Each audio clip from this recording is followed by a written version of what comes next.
வணக்கம் and welcome to Dhanya cook book. இன்றைக்கி நம்ம ஒரு ஹெல்த்தியான பிரேக்ஃபாஸ்ட் ரெசிபி தான் பார்க்க போகிறோம். நல்ல high protein dosa with vegetable chutney recipe தான் பார்க்க போகிறோம்.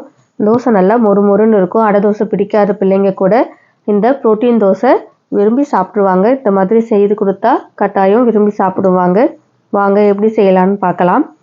இப்போ ஒரு பவுலில் ஒரு கப்பு ரைஸ் எடுத்திருக்கேன். நான் ப்ரௌன் ரைஸ் எடுத்திருக்கேன். நீங்கள் ஒயிட் ரைஸும் எடுத்துக்கலாம், இல்லை மில்லட் ரைஸ் எது வந்தாலும் எடுத்துக்கலாம். அரை கப்பு கடலைப்பருப்பு எடுத்திருக்கேன். அரை கப்பு முழு பாசிப்பருப்பு, 1/4 கப்பு துவரம்பருப்பு, 2 டேபிள் ஸ்பூன் உளுத்தம்பருப்பு எடுத்திருக்கேன்.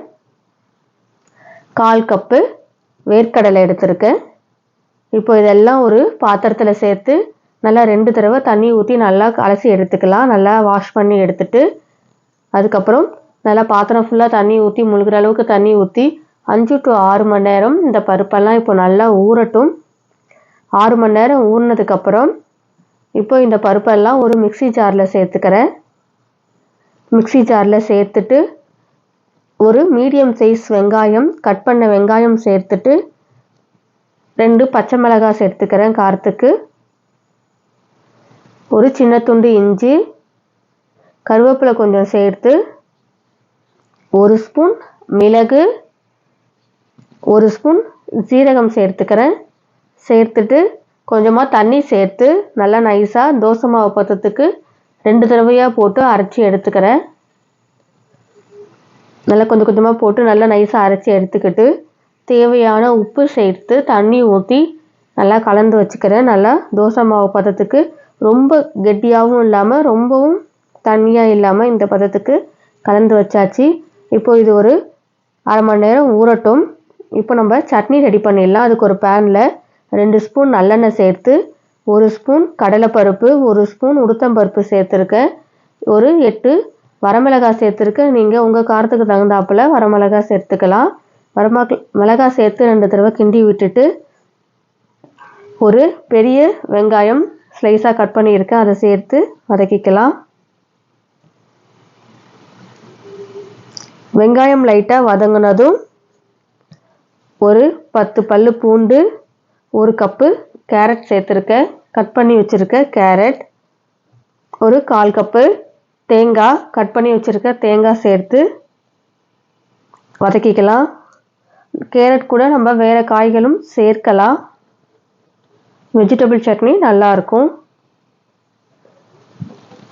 இப்போது இதில் ஒரு மீடியம் சைஸ் தக்காளி கட் பண்ணி வச்சுருக்கேன், அதையும் சேர்த்து தேவையான சட்னிக்கு தேவையான உப்பு சேர்த்து மஞ்சத்தூள் சேர்த்து கிண்டி விட்டு வதக்கிக்கலாம். ஒரு மூடி போட்டு மூடி நல்லா வதங்கட்டோன்னு. இப்போ நல்லா வதங்கிடுச்சு. இப்போ கேஸ் ஆஃப் பண்ணிவிட்டு நல்லா ஆறட்டும். நல்லா ஆறினதுக்கப்புறம் மிக்ஸி ஜாரில் சேர்த்து ஒரு சின்ன துண்டு புளி சேர்த்துக்கலாம். ஒரு சின்ன துண்டு புளி சேர்த்து அரைச்சிக்கலாம். புளி ஆப்ஷனல் தான், நீங்கள் வேண்டானா ஸ்கிப் பண்ணிக்கலாம். புளி சேர்த்து நல்லா இந்த மாதிரி சட்னி பதத்துக்கு அரைச்சிக்கிட்டு இப்போ ஒரு பாத்திரத்தில் மாற்றிக்கிறேன். சட்னியை தாளிச்சிக்கலாம். மிக்ஸி ஜாரில் கொஞ்சம் தண்ணி ஊற்றி நல்லா அலசி எடுத்து ஊற்றி வச்சுட்டு இப்போ சட்னியை தாளிச்சிக்கலாம். பார்க்க நல்லா கலர்ஃபுல்லாக இருக்குது பாருங்கள். குழந்தைங்க விரும்பி சாப்பிடுவாங்க. கொஞ்சம் இனிப்பு, காரம், புளிப்புன்னு எல்லாம் கலந்த சுவையில் அட்டகாசமாக இருக்கும் இந்த சட்னி. ஹெல்த்தியும் கூட. இப்போ நம்ம புரோட்டீன் தோசை ஊற்றிக்கலாம். பருப்பெல்லாம் சேர்த்து நல்லா தோசை உங்களுக்கு நல்லா நைஸாகவே வரும். நல்லா மெலிசாக மொறுமொறுன்னு ஊற்றி கொடுக்கலாம். அவ்வளோதான், நல்லா தோசை ஊற்றி கொடுத்தா இது ஒரு நல்ல ஹெல்த்தியான பிரேக்ஃபாஸ்ட் ரெசிபி. டின்னராகவும் நம்ம எடுத்துக்கலாம். வெஜிடபிள் போட்டு சட்னி அரைச்சி நல்ல பருப்பெல்லாம் போட்டு தோசை ஊற்றி கொடுக்கும்போது குழந்தைங்க ஒரு தோசை சாப்பிட்டாலும் போதும், ஃபில்லிங்காக இருக்கும்.